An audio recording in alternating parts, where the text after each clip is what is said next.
Hey guys, welcome back to the channel where I cover missing persons, unsolved cases, crime news, and more.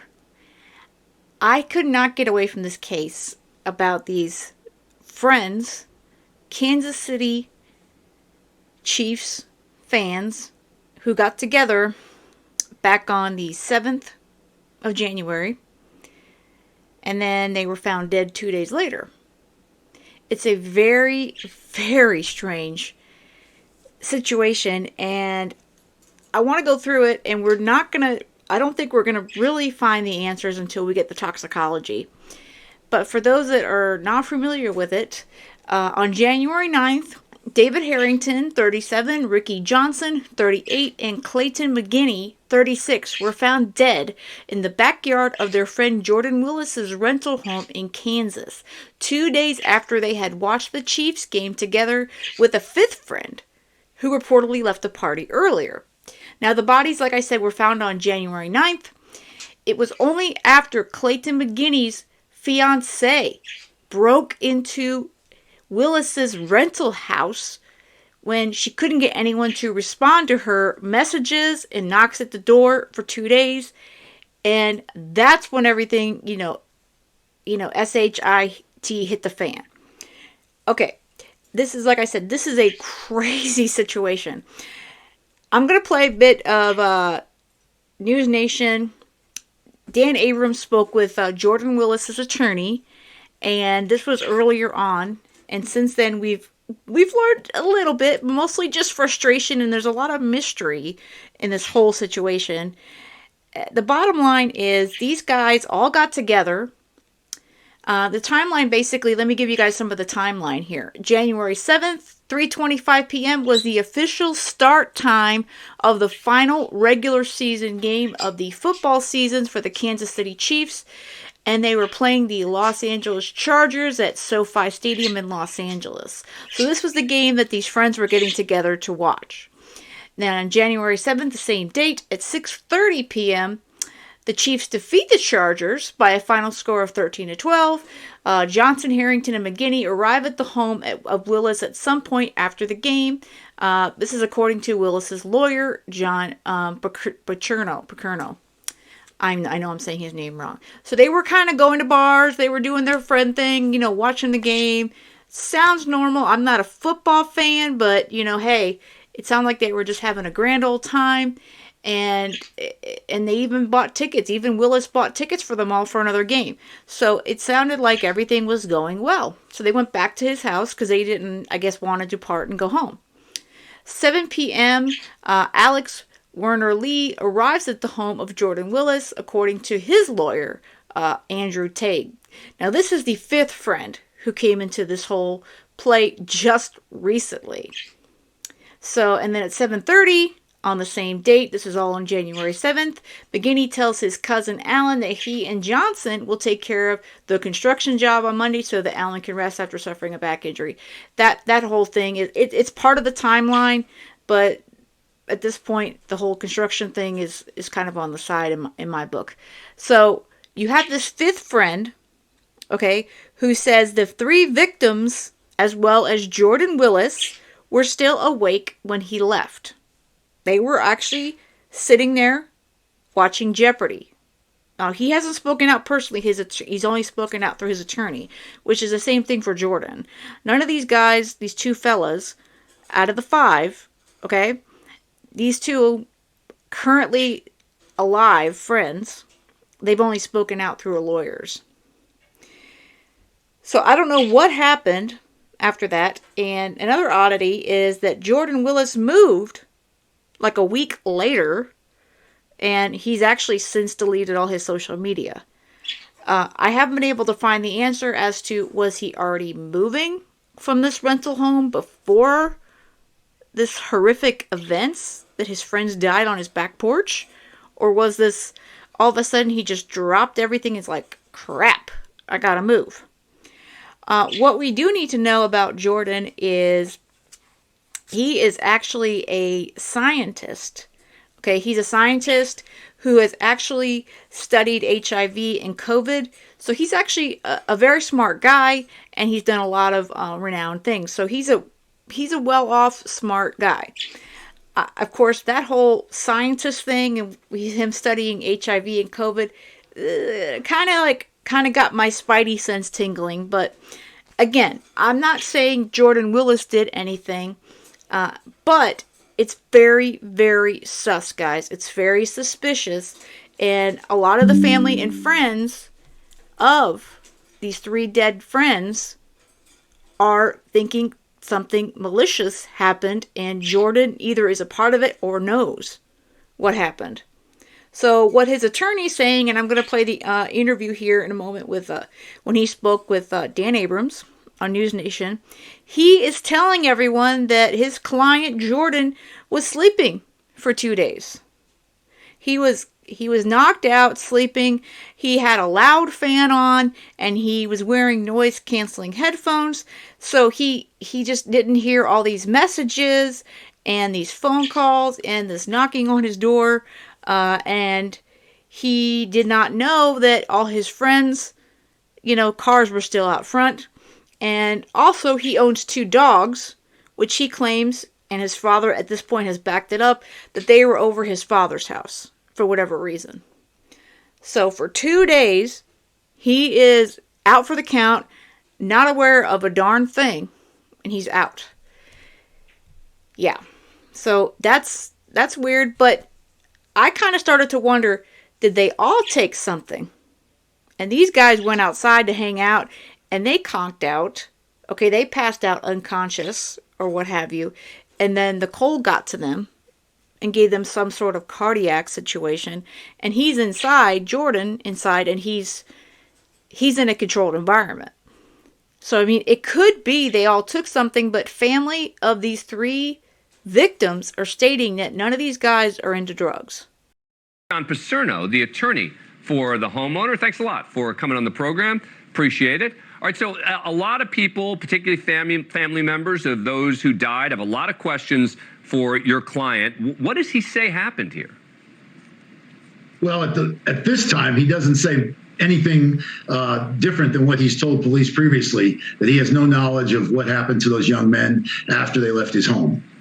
Let me read you. This is from one of his friends, from one of the friends of the one of the people who died, who said on Facebook, "The man was inside his home alive while my friends were dead in his yard for Lord knows how long. They were all hanging out since after the game Sunday. He knew people were looking for them. He read messages of people searching for him on Tuesday. My husband banged on his door for 20 minutes. My friend banged on the door and then busted a window and yelled and announced her presence while she's inside, and still nothing from him. Then the cops come 10 minutes later, and he comes out nonchalant in his boxers with an empty wine glass in his hand. Nothing is adding up. Dave, Clay, and Ricky need and deserve justice. They didn't deserve this." Your response?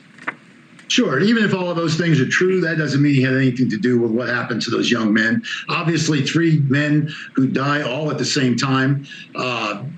And there's no signs of foul play whatsoever from the police. There's nothing to indicate that Jordan had any involvement whatsoever in their deaths. I spoke with the prosecutor this morning, as a matter of fact. The toxicology reports are due in a couple of weeks. And, we can all speculate as to how they died. But as far as my client being involved, Jordan didn't have anything to do with their deaths.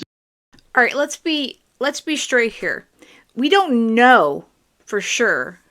Okay, this attorney, of course, he's hired for Jordan. Okay, he's representing his client, Jordan Willis.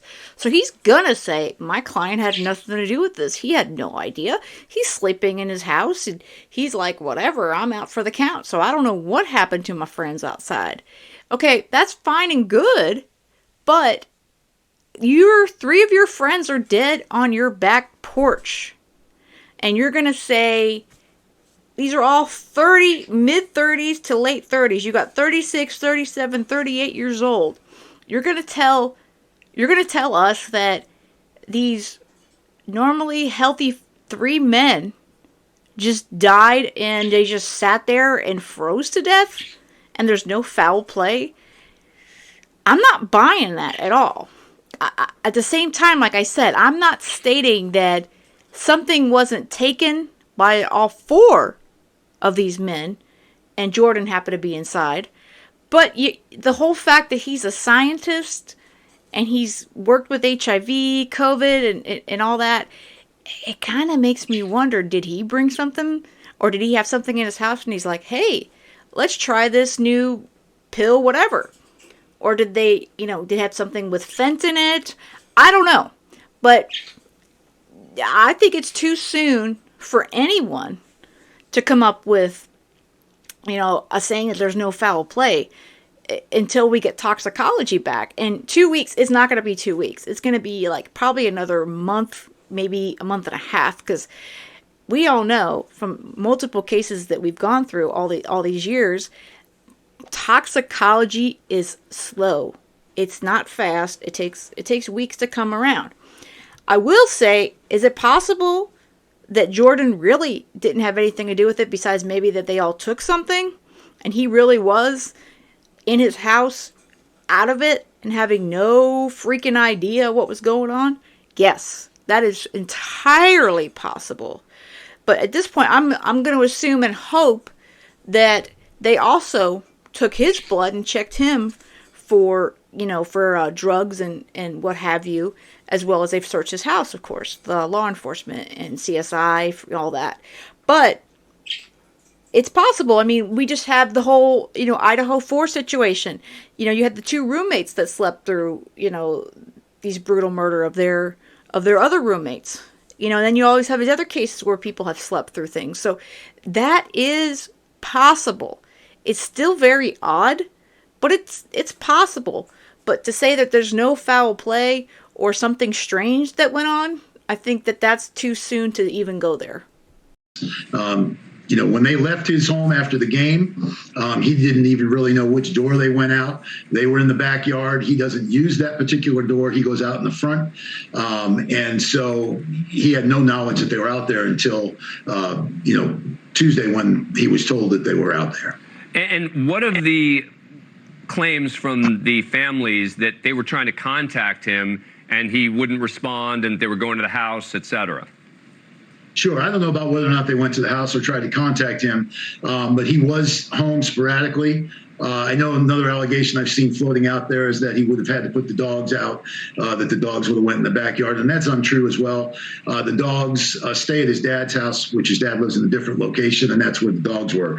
He had no reason to go in the backyard. As you can see there, we've had recent snowstorms and that kind of thing. So he had absolutely no knowledge that they were out there. They were his friends. They were at his house socializing. If he had found them out there or if they were in danger, he would have called the police and tried to help them. He's a highly educated guy. He's a good guy. He has a full-time job. In no way would he try to harm his buddies.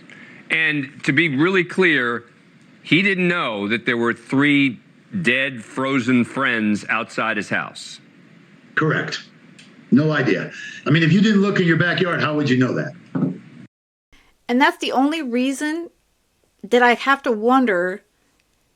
And the fact that he was sleeping for these 2 days and he's out of it, I have to also wonder, did he actually receive these messages, Facebook messages, text messages? Because law enforcement is going to know if he opened them. They're going to have that, that digital data. So if he legitimately was out, like he was unconsciously asleep, like when you're sick and you have the flu or whatever, and you're just out for the count. If he was really out for the count and he basically just laid around and, he didn't look out his windows and anything like that, and then pick up his phone, check his messages. Yeah, I suppose it's entirely impossible he had no idea his 3 friends were sitting in the backyard on his back porch and that their cars were sitting out front. It is entirely possible. All right. John Paserno, thank you so much for coming on the program. Appreciate it. All right. Thank you, Dan. Let's get back with the panel. Geraldo Rivera, Ashley Banfield, and Jesse Weber. All right, Ashley, it's cold where they are there. You grew up in incredibly cold weather as well. What do you make of what Mr. Paserno is saying there? I grew up in minus 30, so I don't think Kansas City's cold at all. However, look, I get what Mr. Paserno is saying, and that it does make sense. I once rented a dumpy house that I never saw the backyard at all. I did, however, see cars in my driveway, and those friends had vehicles still in the driveway for 2 days after the game. So that's a hard one to sort of put my head around, because if he indeed is going out that front door to and from wherever he goes every day, isn't he calling the friends to say, come get your cars? That didn't happen. And I'm very, very concerned about what Kaylee Laturion said in her Facebook. They broke in to the house calling his name, and he didn't answer, and they're in his house, and they find the bodies, and then 10 minutes later he's coming out with a wine glass in his underwear. All of that, very uncomfortable. Jesse? It's strange. I don't think we learned too much from this interview. I mean, he emphasized something that I thought was interesting. All three died presumably at the same time. That's very curious. And if they had cell phones on them, if it was a case they got locked out of the house or in trouble, they didn't contact anybody else. There's a lot of unanswered questions here. And I'm not surprised from this attorney that we didn't get those answers, because he is representing his client in a really difficult situation right now. So again, there's so many more questions than answers. It is a mystery. It truly is a mystery. And I don't think we're going to know more until we get the final results from toxicology in the ME's office. But let me go through the rest of the timeline here that we do know so far. We went through the 7th of January. That was when the game. Okay, that was when they all got together for the game. Now, the 8th and 9th is when he's claiming he was sleeping. Okay, so we've got January 8th, 12:01 a.m. Warner Lee leaves Willis's home according to his lawyer and says goodbye to the host and his 3 friends who are all watching Jeopardy. So he says this was the 5th friend. He said he left around midnight. So okay, 12:01. All right. Let's a few minutes. That's fine. 12:30 a.m. Willis goes to bed while the 3 friends are still at his home, according to his attorney. Okay, so he does change his story, though, a couple times on this. So he says at one point that, he walked them out. And another point, he said he went to bed and just told them, hey, do whatever you want. So it's a little sus as far as that's concerned. Then you jump to January 9th at 9 a.m. McGurney's fiancée, April Mahoney, and Johnson's mother, Norma Chester, both text Warner Lee, this is the 5th friend again, to ask if he knows the whereabouts of the 3 friends, according to Talge. Warner Lee then texts Willis but does not get a response. So he's texting, Willis going, hey, we can't reach the other 3 guys. Do you know what happened to them? Because I left the party and the hangout before everybody else. So did they go home? Did they go somewhere else? He's trying to help out the family here. The family's here and go, hey, what happened to the others? Then it jumps to 7 p.m. Dakota Latier, a close friend of the men, bangs on the door at Willis's home for 20 minutes, but gets no response, according to his wife, Kaylee. Then you go to 9 p.m., 2 hours later, Mahoney arrives at Willis's home, and after seeing that the vehicles owned by 2 of the missing men are parked on the street, knocks on the door, according to 2 friends of the deceased. No one answers the door, and there are no other entrances due to the fence that surrounds the backyard of the property. So Mahoney decides to break into the home through a basement window, according to the friends of the deceased. She then calls out for Willis when she's inside the house and gets no response. And once on the first floor, she sees a body on the back porch, and that's when all hell breaks loose and she calls the cops. So cops arrive about 9:51 p.m., and they confirm there's a body on the porch. And officers also locate 2 other bodies in the backyard, and they speak with Willis, who's in the home, and he seems to be cooperative. And the cops are saying that there was no obvious signs of foul play observed near the crime scene. So yeah, he answers the door in his boxers with a wine glass in his hand. Whether or not there's water in it, I don't know. But either way, he's like, hey, what's up? Could you imagine he just comes to the door like, what do y'all want? I've been sleeping here. It's very strange. And he didn't even hear the breaking into his house. I mean, come on. January 10th, the bodies of the deceased are sent to Frontier Forensics, a private company that provides autopsies for a number of counties in Missouri, including Platte County, where the 3 men died. Police say they will not have an update on the case until the autopsy results are in, which could take up to 8 weeks due to the time it takes to complete the toxicology reports. So again, this attorney is saying a couple weeks when he did this interview like a week or so ago with Dan Abrams, dude, it's going to take probably another 4 to 6 weeks. That's my estimation. January 12th, 3 p.m., and it goes into Inside Edition. Digital asks a KCPD spokesperson if the person renting the home had been present when the bodies were discovered, but they don't get a reply. 5 p.m. on the same day, on the 12th, the names of the 3 deceased friends are released to the public by a KCPD spokesperson. Then you jump to January 15th. 4 p.m., a Kansas City PD spokesperson confirms to USA Today that the person renting the home was present when the bodies were discovered on January 9th. When Inside Edition Digital asks about the renter being home, after that information is confirmed, a KCPD spokesperson says that would be part of the ongoing investigation and not available at this time. January 20th, Attorney Pacerno, that's the attorney for Willis, sends out his first news release as Willis's lawyer. In that release, he said that Willis, quote, had absolutely nothing to do with their deaths, unquote. Did not know the bodies were in his backyard, did not hear anyone knocking because he wears earbuds and uses a loud fan when he sleeps, and also that he did not receive any messages about the missing men.